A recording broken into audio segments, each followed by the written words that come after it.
충동장애에 속한 분노조절장애 말고 여러 장애들이 있습니다. 이 평범하고 괜찮아 보이는 질환이지만 이것은 무척 위험할 수도 있습니다. 규율을 어기고 해서 법적으로 문제가 되는 경우가 많습니다.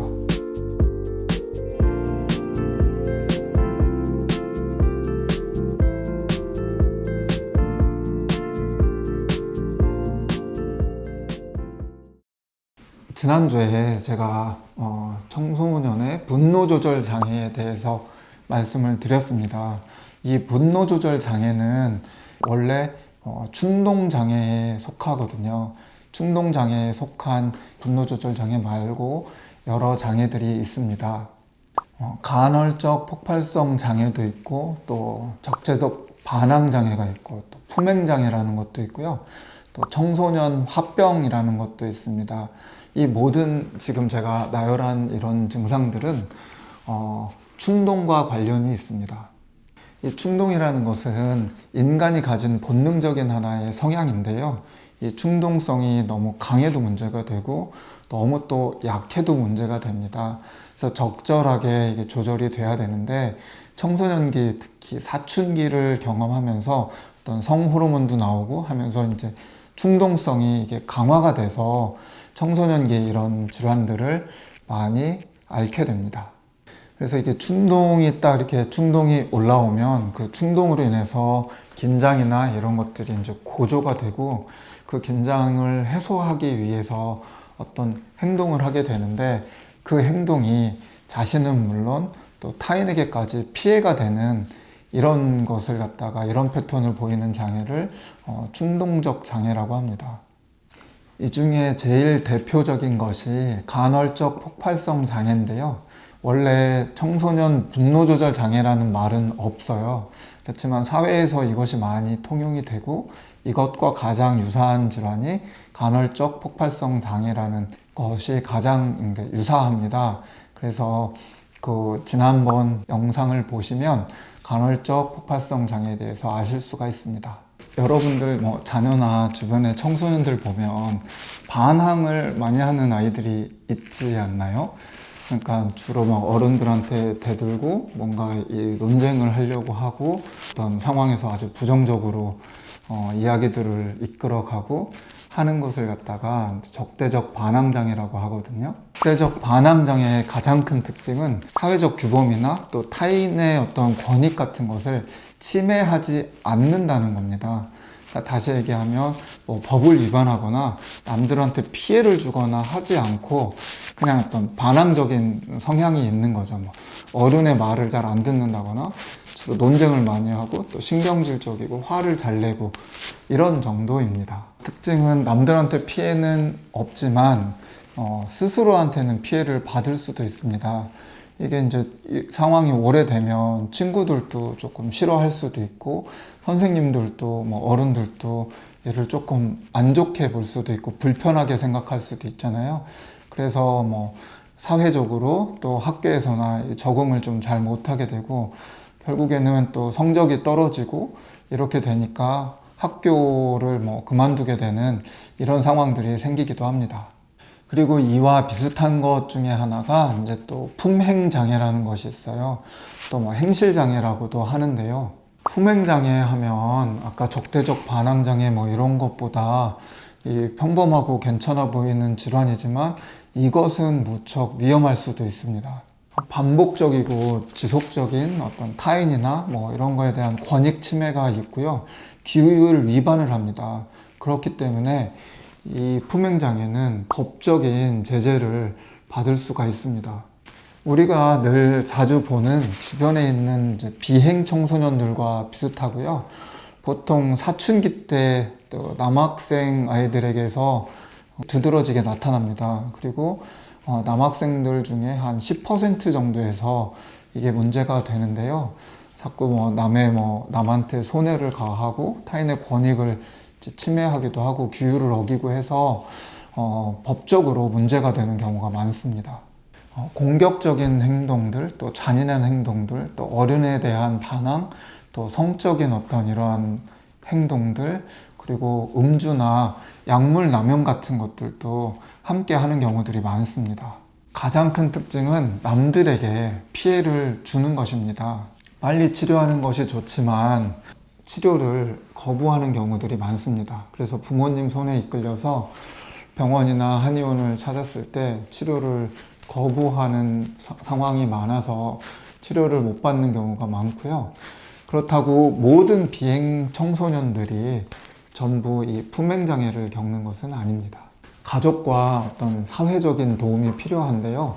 부모님이나 선생님이나 친구들이 잘 인도하고 이끌고 좀 이런 것도 필요하고, 치료는 빨리 받을수록 좋지만 아까 말씀드렸듯이 치료를 거부하는 상황이 많아서 이 질환은 치료하기 힘든 경우들이 많습니다. 적대적 반항장애와 또 품행장애, 이거와 함께 또 청소년들이 어떤 분노를 일으키고 충동으로 인해서 나타나는 증상 중에 하나는 청소년 화병도 있습니다. 어른들이 볼 때 아이들이 무슨 화병에 걸려 이렇게 이야기를 하는 경우도 많습니다. 그러나 세상이 많이 복잡해지고 또 학업량이나 또 학교에서 요구하는 것들이 예전보다 많이 자유로워지긴 했지만 그래도 요구하는 것들이 많아지면서 청소년들도 화가 쌓이게 되고 이걸로 인해서 화병을 일으키게 됩니다. 그래서 요즘 청소년들은 어른들만큼 과로와 스트레스도 많고 신경 쓰는 것도 많아서, 그리고 또 사춘기의 어떤 충동적인 성향이 더해지면서 청소년 화병을 많이 경험하게 됩니다. 어른들과 다른 청소년기 화병의 어떤 특징을 제가 말씀드리면, 아까 이야기했던 품행장애라든지 이렇게 적대적 반항장애 이런 것과 다른 것은 신체적 증상이 있다라는 겁니다. 충동적인 것, 그리고 어떤 심리적인 것, 이런 것들은 비슷하게 나타날 수가 있어요. 그러나 이제 청소년 화병에는 두통이나 어지러움이나 복통, 그리고 여성들에게는 무슨 생리통, 또 틱장애 같은 이런 증상들을 함께 동반하는 경우가 많습니다. 지난 편 청소년 분노 조절 장애부터 지금 어떤 충동과 관련된 적대적 반항장애, 그리고 품행장애, 그리고 청소년 화병에 대해서 지금까지 알아봤습니다. 그 어떤 원인과 치료 이런 것들은 분노 조절 장애와 많이 유사합니다. 우리 몸에서 심장의 경우는 어떤 정서적인 것과 또 어떤 감정적인 것, 그리고 자율신경에 관련된 것, 그리고 혈액순환과 관련된 여러 가지를 조절하는 군주기관으로 왕의 어떤 컨트롤 타워의 어떤 역할을 하고 있습니다.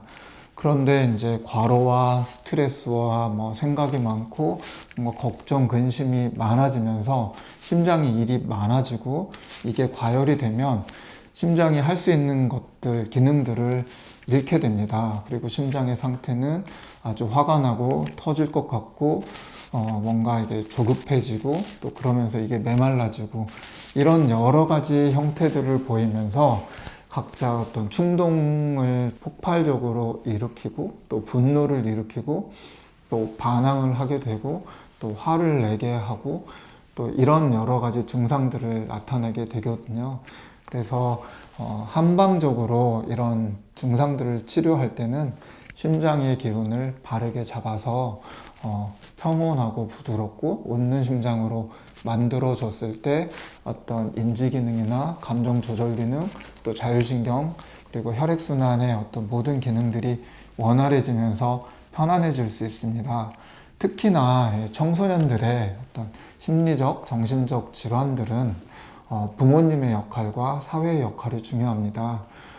그냥 저놈이 반항이 심하고 저 친구가 뭔가 부정적이고 마음이 잘못돼서 또 뭔가 그거 충동을 참지 못해서, 아니면 사춘기라서 제가 저럴 수 있어, 이렇게 넘어가는 것도 좋지만, 그리고 넘어가더라도 많은 경우에는 사춘기가 지나면서 회복되는 경우들도 많지만, 그 중에 또 몇몇 퍼센트는 어른이 돼서도 이 증상들을 지속하고, 또 어른이 되었을 때 어떤 분노 조절이나 또 뭐 품행장애나 이런 것들이 일어나면 법적으로도 사회적으로도 문제가 커지기 때문에 어렸을 때 또 초창기에 이 질환들에 대한 어떤 치료를 받고 또 검사도 받고 가족이랑 사회가 함께 노력하면 극복할 수 있는 질환이라고 생각합니다. 이게 설명을 드리다 보니까 사실 이 분노 조절 장애부터 시작을 했고, 분노 조절 장애와 관련된 또 뭐 품행 장애나 적대적 반항 장애나 청소년 화병에 대해서 제가 지금까지 말씀을 드렸어요. 다음 편에서는 사실 여러분들이 궁금해하는 주의력 결핍 과잉 행동 장애라는 ADHD가 있고, 또 주의력 결핍 장애, 과잉 행동은 없고 주의력만 또 결핍되는 그 ADD라는 것이 있습니다. 그리고 특정 학습 장애와 또 틱장애까지 다음 시간에 제가 간략하게 이렇게 말씀을 드리도록 하겠습니다. 이 지금 말씀드린 질환들은 주로 산만하거나 또 뭐 주의력 집중이 잘 안 되고, 그리고 또 뭔가 이렇게 움직이거나 또 특정 어떤 공부가 잘 안 되고 이런 것과 관련돼서 주로 학습과 관련된 것이 많습니다. 이런 질환이 있으면 학업 능력이 떨어지고 또 공부를 해도 능률이 안 오르고 하기 때문에 이 부분에 대해서도 여러분께서 들으시면 도움이 많이 되실 것 같고요. 잘 들어보시고 우리 아이가, 내 주변의 청소년이 치료를 받는 것이 좋을지, 어디 가서 어떤 검사를 받고 어떤 치료를 받는 것이 또 필요할지에 대해서 한번 알아보는 시간을 가지셨으면 좋겠습니다. 여러분들 이 방송을 들으셨고 또 들으시고 뭔가 도움이 되시고 하셨으면 구독과 좋아요도 눌러주시면 감사하겠습니다.